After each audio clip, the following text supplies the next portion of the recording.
What's the best way to play retro games? Original hardware or emulation? Let's talk about it. Special thanks to Versatile for suggesting the topic of this video. He said, how about a video about game emulation versus playing games on original hardware and how it affects one perception of game playing experience? I see merits of emulation, but I just love playing old games on original consoles when I can, even if it's just a short nostalgia trip. Very good points, and I will say I'm a big fan of both. I see a lot of merit on each side. A lot of benefits from emulation and a lot of benefits from playing on the original hardware. Honestly, it really comes down to how do you like to play the games? How can you play the games? Because accessibility is a big thing. So let's start off by talking about emulation. What exactly is emulation? Emulation comes in many shapes and forms. Basically, it's playing a game on anything but the original hardware.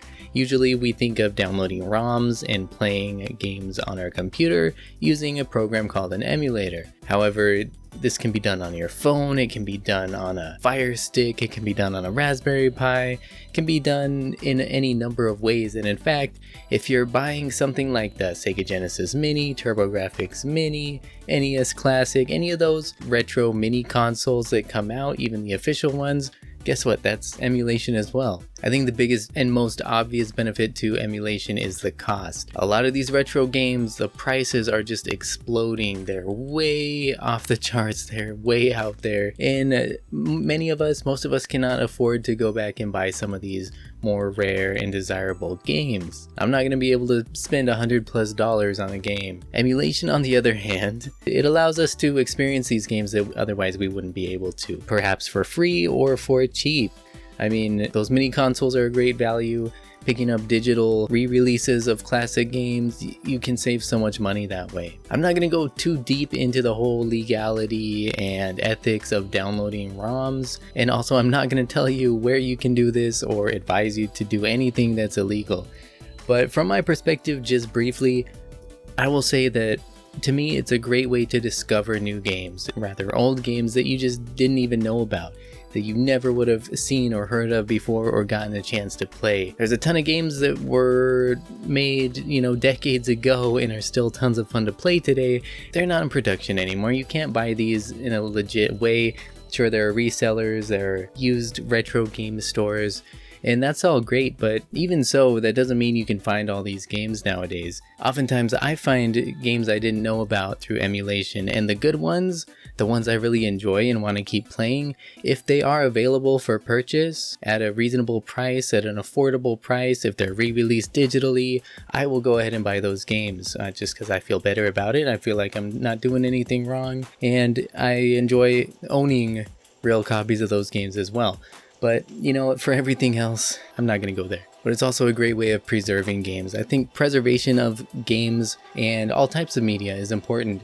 And we've seen like Sony taking down the PSP store. There's a whole bunch of digital only, PSP only games that are going to be lost forever. Or they would be lost forever if not for the emulation community preserving all these games digitally for people to experience and to, have record of. These games were works of art and they shouldn't be forever forgotten or inaccessible for people. They might be super nostalgic for some, or there are any number of reasons why people would like to go back and experience these games or show appreciation for these games somehow. So emulation is a great way to preserve these games and just pass on these pieces of history to the next generation. And it's also a way for us to experience games that never came out in our regions. There are lots of Japanese games out there that have gotten fan translations, so you can download these games that never left Japan, but that people have lovingly translated in their free time to English or to other languages so that the rest of the world can experience these games in their native tongue. Things that just we never would have been able to do before. Emulation and the community are making it possible without necessarily understanding a foreign language or modding your consoles to play these games. There are also different enhancements with emulation. So one of the cool things is that you can actually upscale your games, like 3D graphics. You can render them in higher resolution, higher detail in many emulators. and get graphics that are just way better than anything you would have seen originally on the original hardware. You know, you can be playing PS2 games in 1080p or better. It's really cool. PSP also. PSP is a tiny little screen. You can just blow that up, render it at, 10x resolution or something. It looks amazingly crisp. There's stuff like, faster load times depending on the system you're working with here, save states, just quality of life stuff. You can save your game anytime you want, even if the game never allowed for save states to begin with. Maybe I'm playing Super Mario for the NES and I don't have the time to play through all the way, but I want to save my place and come back to it later. I can do that at any time. We see other kind of innovative stuff coming out too, like 3D Sen. It's a paid emulator, but you have to supply your own ROMs.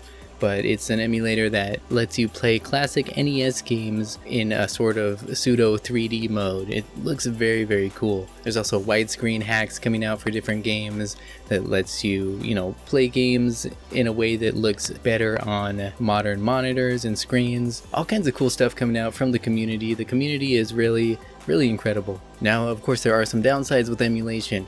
The emulation itself is not always perfect. You're gonna sometimes get graphical issues, kind of hiccups, and everything might not always run 100%. Sometimes it can run better than the original hardware, but other times it's not going to run that well. You might have issues and glitches and things. And some games were so specifically made for certain hardware that it's just less convenient to play with, say, a different controller that wasn't intended for the game, or without certain peripherals that were intended to be used. There are usually workarounds for these issues, but it's not going to be the same. Things like the Nintendo DS, 3DS, some games really need that stylus in your hand, You can use the mouse and click around, but good luck playing something like Elite Beat Agents or something that really makes heavy use of that stylus function. You're gonna have a hard time. Same with the Wii and the motion controls, and there are ways, I think, of using the Wiimotes with the emulator too, but I haven't really, it just seems a little complicated. I haven't gone that far yet, but certain systems are gonna give you more trouble than others. Still, overall though, I mean, emulation is so convenient, and that comes with a caveat, because depending on what you're doing, right? There might be a setup you have to go through, there might be issues you run into, and you have to tinker with things to get everything kind of optimal. But if you're the kind of person who enjoys that stuff, like I am, it's gonna be more convenient in the long run. You don't have to have a bunch of bulky consoles lying around, component cables that your TV doesn't even support anymore. You just have something like this. This is a 2 terabyte hard drive. I can just plug it into my PC whenever I want. It's loaded with an emulation front end and thousands of games. I can immediately start playing anything from Atari to PS2 to Wii, GameCube. So convenient for me, and I can just grab any old controller and play any of the games I want. To me, it's super convenient to just plug and play and have access to all those games. I don't need to have a bunch of systems hooked up in the house. I don't even need stacks and stacks of games. It's all just right there, and I really love the convenience. For that reason alone, I lean towards emulation any day over having a bunch of different retro consoles hooked up in the house. Now, let's talk about original hardware. I did say I like the convenience of emulation, but there's another side to that. There's nothing as simple as just plopping in a game cartridge or a disc, pressing power, and starting up the game. The convenience for some may lean more heavily towards having the original hardware and having the extra clutter around the house. That clutter around the house may make you happy as well, just to have that stuff. I'll come back to that though. Original hardware is the way that these games were meant to be played. If you really want that authentic experience, you want to play these games the way they were intended to be played, then you're going to play them on the original hardware, and you're probably going to have them hooked up to a CRT TV, and you're going to have a good time, and it's going to be so nostalgic, perhaps more so than emulation. I can still feel super nostalgic playing these games from my childhood via emulation, but there is something different, something special about having that original hardware.